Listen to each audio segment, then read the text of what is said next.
In 2019, you could say that the word which will have resounded the most in workshops, seminars, and other debates on the topic of the future of Africa is certainly the word demography. It has even given rise to a double expression, African demography. Some in the world worry about it. Some blame it for all the causes of underdevelopment. Others, who are more positive and more constructive, have undertaken an evaluation of the dividends in order to discern the evolution of a country's population and economic growth. In any case, there is a start: Africa's General Housing and Population Census. But what is it really? I think that a census is done to know, first of all, the size of the population, the number of persons who are in a country, but it's also to count the number of people living in good conditions, so to speak, and those who have limited means. So for me, that's the purpose of a census. And it enables the state to provide the persons who are poor, if I can say it like that, with the means to live.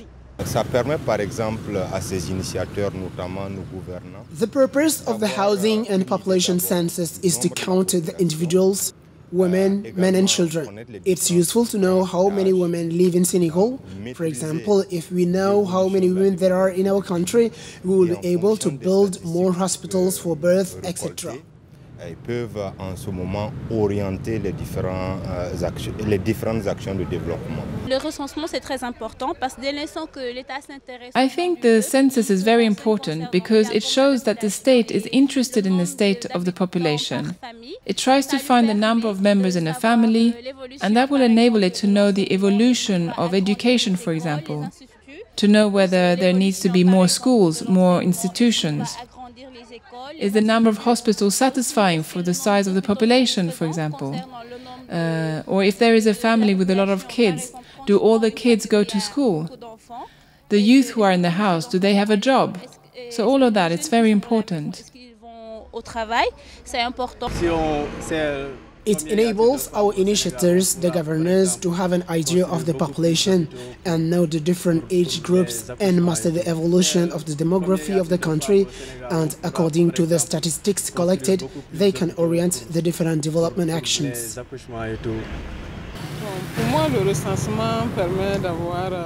For me, the census enables us to have an idea of the population, and in terms of gender, the number of boys and the number of girls. It also enables us to do an evaluation and even to forecast things. For example, this year we have such and such a number of population, and in 2 or 3 years' time the number will be such and such. So we can do estimations and forecasts to estimate the population in 5 or 10 years' time. It enables us to do calculations, statistics, and to plan.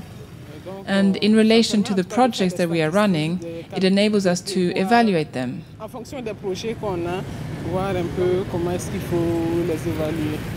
And how do the authorities define it? Un recensement général de la population et de l'habitat. A housing and population census is a count of the population in a country. It's about counting the individuals in a given territory in general, in a country and at a given date. Such a census enables us to know the size of the population that lives in the country. It enables us to know the characteristics of that population in terms of gender, men, women, in terms of living conditions, in terms of place of study, place of work, etc.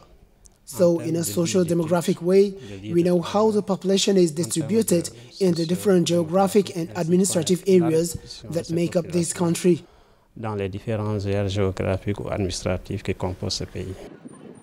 The Cheikh Anta Diop University of Dakar is the main university in Senegal and one of the oldest in Western Africa. Founded in 1951, the university, which bears the name of the Senegalese historian and anthropologist Cheikh Anta Diop, welcomes students from several African and European countries. But for several years now, the establishment faces an overflow of students. In 2011, there were 69,000 students for only 23,253 places.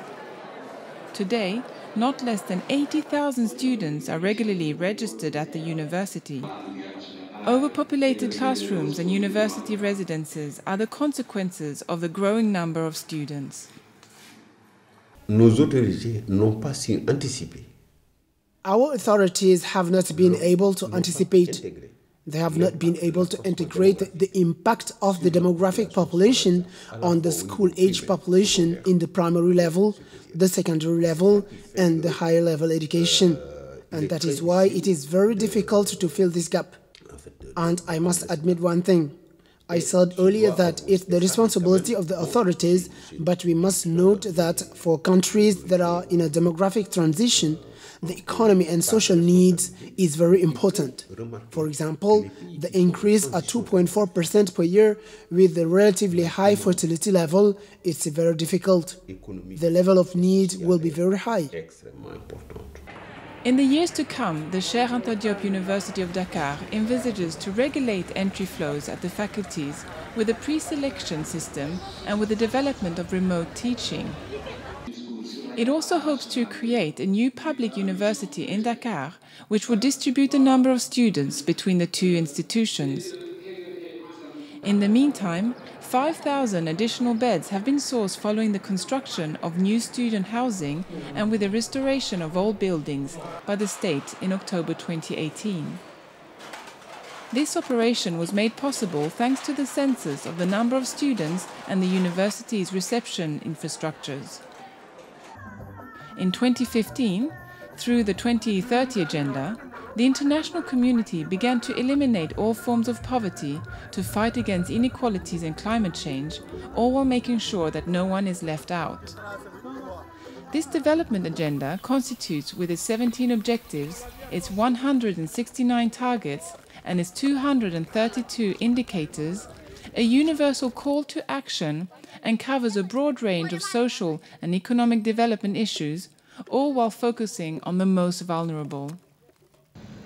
It thus presents the vision of a transformed world by 2030. This promise to leave no one behind calls for a need in high-quality data of population from governments and the statistical community. Nous sommes en train de préparer le round. We're preparing the 2020 General Housing and Population Census round because regularly we put the countries in a cluster to make sure that for this decade, the countries who have not organized a census can organize one within 10 years. It's a very important activity because it enables us to identify the progress that has been achieved in terms of economic and social development. It enables us to see, for example, where the pockets of poverty are, to identify the inequalities for the different groups or different nature, but also to refine policies to meet the needs of these populations. So you see, it's very important to have it in 2020, because it will be the only census round before the 2030 deadline. Since the independences in 1960, Ivory Coast, for example, has carried out only 4 population censuses. The last census, which goes back to 2014, was delayed more than 6 years. The country counted 23 million inhabitants then. The UNFPA has estimated that the 2014 census in this country did not have all the characteristics enabling it to be used as statistics for planning and development. Ivory Coast has thus begun to start the operation again for March 2020. Having accurate and real data on the African population is often problematic because of the irregularity or the absence of general housing and population census in certain countries. From one country to another, the realities aren't the same. European countries could actually do without a census because their civil state works. When someone is born in Europe, dies, or changes home, it will be registered each time. Now the recommendations are to organize a census every 10 years. Why only every 10 years? First of all, because it's very expensive. Number 2, it's a very complex operation. Number 3, we have learned to calculate the indicators on a 10-year period. I'll give you an example. If you want to see if a health system is performant, you can do evaluations. But one of the excellent indicators is the median annual profit in life expectancy, which is on a 10-year scale, which is an indicator that is valid between 0 and 1. And if it gets close to 1, it means it's performant. And you can calculate this indicator on a 10-year period. Now, it's not all the countries that have the required expertise. There are countries like Senegal who have a great expertise in terms of organizing a census. They have great human resources, which is not the case for all the countries. Si, par exemple, vous attendez... If we wait, for example, around 10 years to organize a census, then I think it's an optional period for 2 or 3 reasons. The first reason is that a housing and population census is quite a way exercise, it's complex, it calls for strong means. It calls for a strong budget for most of the countries in the sub-region. That is why we organize a census every 10 years. Now, if you wait a longer period, then you will be in a doubt, as I call it, concerning the precision in data that you use for the analysis, for the planning, for the public power decision-making, for the response to the concerns of the populations. And you know that we are in an area of resources rarity, and we cannot allow ourselves to fumble around in our public interventions. The crucial role of a population census in the economic and social development has led the UNFPA to always support this data collection operation throughout the world and continues to do it even in humanitarian context. In Central and Western Africa, the support of the UNFPA is multifaceted. Nous avons plusieurs rôles. I think that we have several roles. I said earlier that it was a complex activity, an activity that calls for important resources. I think that most of the countries in the sub-region struggle to finance a census on their own means, but it's also a sensitive operation. In some places, there is instability or other forms of difficulty, and that were the commitment of an independent, competent and respected institution that has a world leadership in this field is important.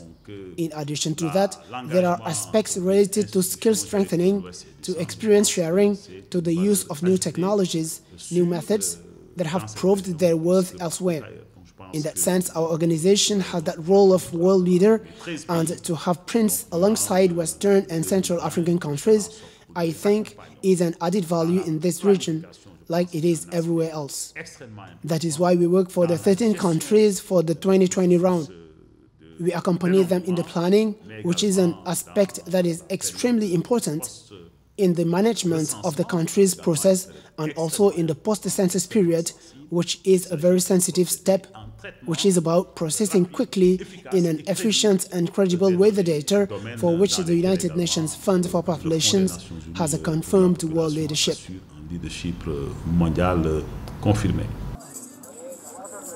In the context of the 2020 census rounds, the African countries will have to fully use mobile technologies to carry out the population and housing census in a faster and more cost-effective way, thus improving the decision-making for the realization of the Sustainable Development Goals.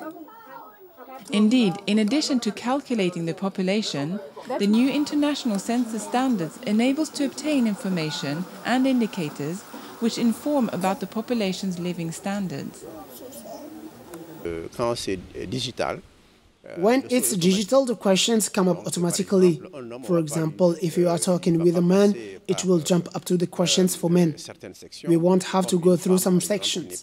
And as for a woman who isn't in a reproductive health age, for example, we will not ask her certain questions which relate to that.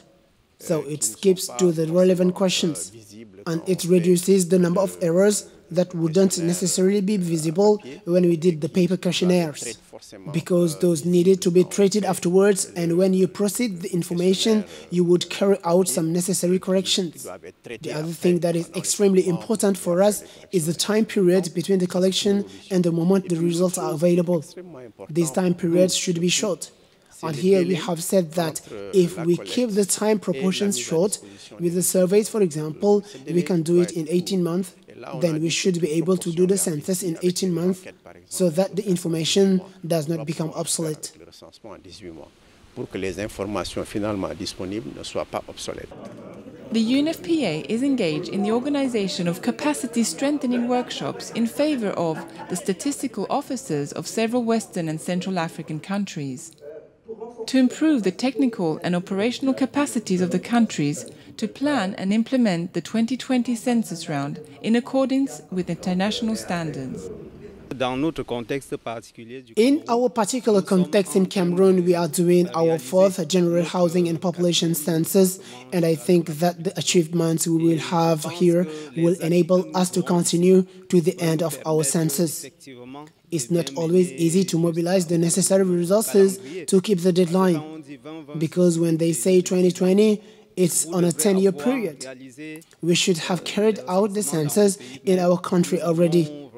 But our problem is to mobilize the necessary resources to respect the timeline.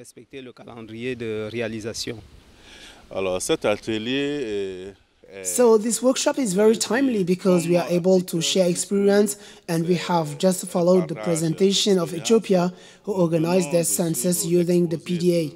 I would like to note that it's the first time we use a tablet, digital technology.